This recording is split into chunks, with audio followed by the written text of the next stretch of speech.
네, 예수님은 공생애 동안 비유의 말씀을 자주 하셨습니다. 오늘은 특별히 천국에 관한 비유의 말씀을 하셨는데 많은 천국의 비유 중 열처녀의 비유에 관한 말씀입니다. 우리 1절 말씀을 한번 같이 읽겠습니다. 그때에 천국은 마치 등을 들고 신랑을 맞으러 나간 열처녀와 같다 하리니. 아멘. 이 말씀을 이해하기 위해서는 당시 유대인의 결혼 풍습을 이해해야 합니다. 여기 1절 말씀에 나오는 신랑을 맞으러 나간 열처녀, 이들은 신랑 집에서 섬기던 여종들을 말합니다. 10명의 여종들이 신랑을 맞으러 나갔다. 어떤 신랑이냐? 유대인들의 결혼 풍습은 신랑이 나가서 자기가 결혼한 신부를 데리고 자기 집으로 들어옵니다.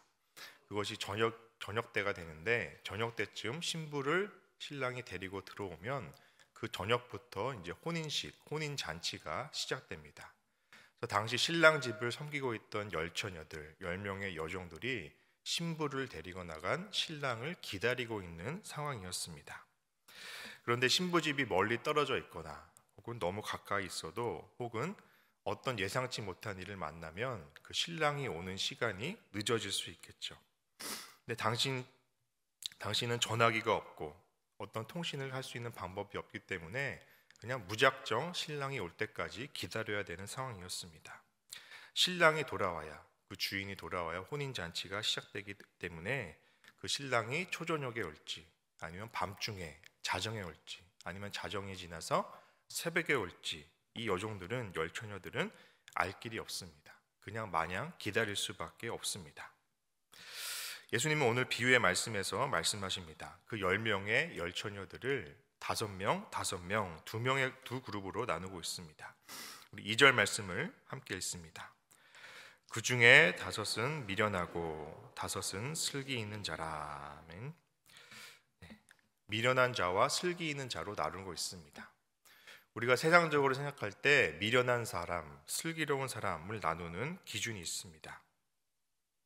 미련한 사람은 어떤 사람입니까? 셈이 느리고 계산이 느리고 인간관계에서 서툴고 변화되는 상황에 적절하게 대처하지 못하는 사람입니다. 이런 사람을 우리는 미련한 사람이다. 반면에 슬기로운 사람은 어떻습니까? 계산이 빠르고 셈이 빠르고 상황 대처를 잘하고 인간관계에도 아주 재빠른 사람을 우리는 슬기로운 사람이다. 저 사람은 참 슬기롭다라고 말합니다. 하지만 오늘 예수님께서 이 본문에서 사용하신 이 미련함과 슬기롭다라는 단어는 그런 세상적인 의미가 아닙니다.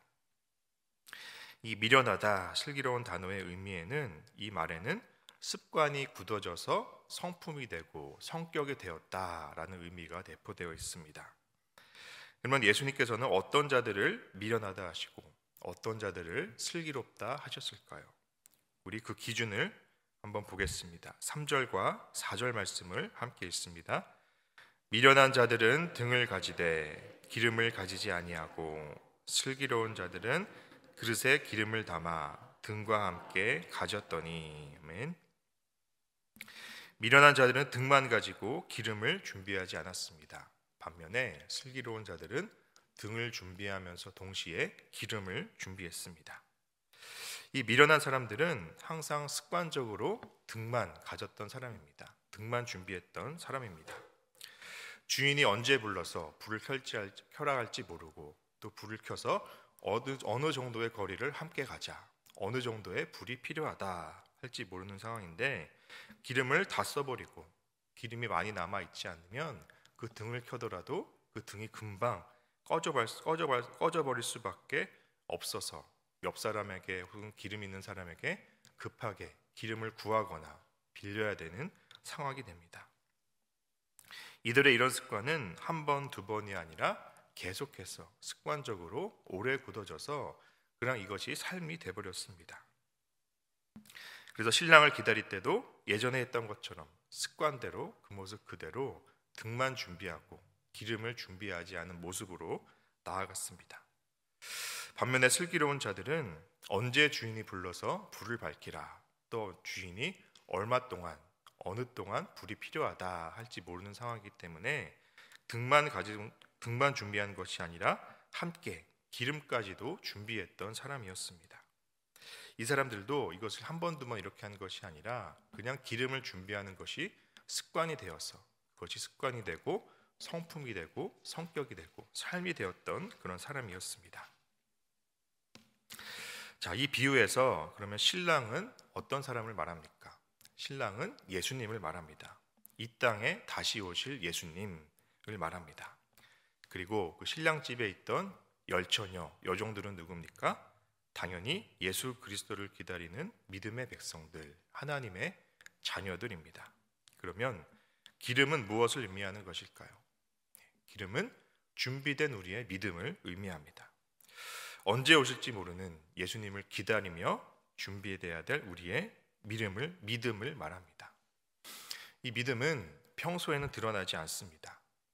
우리가 등을 가졌다 해서 그 등 안에 기름이 있는지 없는지 겉모습으로 판단할 수 없습니다. 알 수 없습니다. 평소에 그 사람이 그 등의 겉모습을 반질반질하게 닦아놓고 믿음이 좋은 것처럼 행동한다 할지라도 겉모습으로는 절대 기름을 준비했는지 준비하지 않았는지 알 방법이 없습니다. 바로 언제 알 수 있습니까? 신랑이 오셨을 때, 예수님이 다시 오셨을 때, 바로 그 심판의 날, 예수님이 이 땅에 다시 오시는 그날 바로 우리가 기름을 준비했는지 우리의 믿음이 준비됐는지 드러나게 된다라는 겁니다. 기름을 하나도 준비하지 못하고 기름 없이 살아갔던 우리의 이중적인 모습이 있다면 그냥 겉모습만 번지르르한 그런 허세 가득한 믿음의 모습이 있다라면 그 마지막 날에 그 모습이 드러나게 된다는 것입니다. 그러나 평소에 습관적으로 기름을 잘 준비했던 사람, 습관적으로 한 번, 두 번이 아니라 습관적으로 하나님 앞에 기름을 준비하고 다시 오실 예수님을 기다리며 믿음을 준비했던 사람은 예수님이 다시 오실 그 심판날에 걱정할 이유가 없습니다. 우리는 어떻습니까? 우리는 기름을 준비하고 있습니까? 우리는 준비된 믿음이 있습니까? 사람들은 눈에 보이는 것을 중요하게 생각합니다. 겉모습을 중요하게 생각합니다. 그리고 허세를 부리려고 합니다. 사실 내 내면에는, 내 내용에는 기름이 없고 아무것도 없는데 내 겉모습은 믿음으로 가득 차 있는 것처럼 보일 때가 있습니다. 나는 믿음의 기름을 한 방울도 준비하지 않았음에도 내 모습은 마치 기름이 있는 것처럼 겉만 번지르르한 반짝반짝한 등만 닦아놓은 그런 모습은 있지 않습니까? 예수님께서 이 비유의 말씀을 하신 대상은 사실 유대인들입니다. 유대인들을 향해서 이 비유의 말씀을 하셨습니다. 왜냐하면 유대인들은 메시아를 오랫동안 기다리고 있었기 때문입니다. 메시아인 예수님께서 오셨음에도 불구하고 유대인들은 예수님을 구원자로, 메시아로 믿지 않고 인정하지 않았습니다. 그들은 수백 년 동안, 오랫동안 메시아 예수님을 기다리고 또 기다렸습니다. 그렇게 메시아를 기다리면서 그들은 불만을 표현했고 불평했고 하나님께 원망했습니다. 우리 조상들이 나라를 빼앗겼는데 바벨론에게도 빼앗기고 아시리아, 페르시아에게도 빼앗기고 알렉산드리에게도 빼앗기고 로마에게도 빼앗기고 우리는 여전히 나라를 빼앗긴 채로 식민지로 살고 있는데 우리는 여전히 이런 힘들게 어려운 상황에서 살고 있는데 대체 메시아는 언제 오시나? 빨리 예수님이 구원자가 오셔서 우리를 구원하셔야 되는데 하면서 하늘을 향해 원망합니다. 그렇게 중요한 것은 원망은 하면서 불평은 하면서 그들 스스로 기름은 하나도 준비하지 않았습니다. 믿음은 준비하지 않았습니다. 이 열처녀들도 마찬가지로 오지 않는 신랑을 원망했을 겁니다. 밤이 지나고 자정이 지나고 날씨는 추워지는데 빨리 좀 오시지. 신랑이 오지 않으면 우리는 잔치를 준비할 수도 없고 칠 수도 없는데 그렇게 원망만 하면서 기름은 없으면서 믿음은 없으면서 그런 환경 탓만 하고 상황 탓만 하는 그런 원망의 모습만 있었습니다. 그렇게 애원하고 기다리면서도 정작 준비해야 될 기름과 믿음은 준비하지 않는 미련한 사람들이었습니다. 우리는 어떻습니까? 지금 우리가 간절하게 기다리는 것이 무엇입니까? 하나님 좀 빨리 좀 끝내주세요. 언제까지 이 사태를 그냥 놔두시겠습니까? 그렇게 하나님께 원망은 하고 불평은 하는데 정작 내 안에 믿음의 기름은 한 방울도 준비하지 않는 모습은 있지 않습니까? 원망을 쏟아내고 있는데 과연 우리는 이 시간 무엇을 준비하고 있고 어떤 것을 위해 싸우고 있고 내 믿음 생활은 무엇을 위해 나아가고 있는지를 돌아봐야 될 것입니다. 그러면 우리가 기름을 준비하는 것이 무엇일까요? 바로 하나님께 가까이 가는 것이죠. 하나님께 집중하는 겁니다. 예배에 집중하는 겁니다. 주일 예배, 금요 예배, 새벽 예배, 드릴 수 있을 때 예배에 집중하고 또 성경 말씀에 집중하는 겁니다. 성경 통독을 한다든지 필사를 한다든지 성경을 듣는다든지 하나님의 말씀을 가까이 하고 묵상하면서 하나님이 나에게 하시는 말씀이 무엇인지 기도하고 구하면서 발견하려고 애쓰는 모습이 바로 기름을 준비하는 것입니다. 우리는 어떻게 살고 있습니까? 사탄은 끊임없이 우리를 게으르게 하고 나태함으로 몰아갑니다. 또 사탄은 여러 가지 방식으로 우리를 죄에 빠지게 합니다. 급속도로 죄에 빠지게 해서 믿음에서 떨어지게 하는 방법이 있는가 하면 오랫동안 나도 모르는 사이에 오랫동안 나도 천천히 습관적으로 죄에 빠지게 해서 믿음이 연약하게 하는 방법도 있습니다. 다양하게 우리를 사탄은 공격하고 있습니다. 그때 우리는 믿음의 기름을 준비해야 합니다. 우리가 이렇게 발버둥치고 애쓰고 준비하고 기름을 모으고 기름을 준비해야 될 이유가 무엇입니까? 그 이유는 단 한 가지, 신랑이 반드시 오시기 때문입니다. 예수님이 반드시 다시 오시기 때문입니다. 오늘 본문 6절과 7절 말씀을 함께 읽습니다. 밤중에 소리가 나되 보라 신랑이로다 맞으러 나오라 하매 이에 그 처녀들이 다 일어나 등을 준비할세. 아멘. 네, 신랑이 왔습니다. 이 시간이 언젠지 모르지만 밤중에 소리가 갑자기 났습니다. 신랑이 왔다. 맞으러 나오라. 네. 어쨌든 신랑이 왔습니다. 그러나 미련한 다섯 처녀들, 슬기 있는 다섯 처녀들 비교가 됩니다. 미련한 다섯 처녀들은 그 습관이 성품이 되어서 기름을 준비하지 않고 아무런 준비 없이 살아갔던 처녀들은 황급해졌습니다. 다급하게 불을 붙였습니다. 불을 붙였으나 불은 들어왔으나 기름이 없기 때문에 금방 꺼져버렸습니다. 그제서야 그들은 깜짝 놀랐습니다. 우리 8절 말씀을 같이 읽습니다. 미련한 자들이 슬기 있는 자들에게 이르되 우리 등불이 꺼져가니 너희 기름을 좀 나눠달라 하거늘.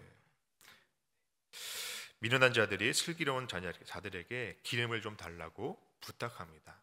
그러자 어떻게 대답을 합니까? 9절 말씀 함께 읽습니다. 슬기 있는 자들이 대답하여 이르되 우리와 너희가 쓰기에 다 부족할까 하노니 차라리 파는 자들에게 가서 너희 쓸 것을 사라 하니. 아멘. 자, 여기서 한편 인간적인 생각으로는 그 기름 좀 빌려주면 되지. 슬기롭다고 자기만 천국 가려고 하냐, 이런 생각이 들 수 있습니다. 이들이 악해서 그런 것이 아닙니다. 못돼서 그런 것이 아닙니다. 그렇지 않습니다. 이 믿음은 나눠줄 수가 없습니다. 나의 믿음을 어떻게 나눠줄 수가 있겠습니까? 마찬가지로 기름도 나눠줄 수 없는 상황이었던 것입니다.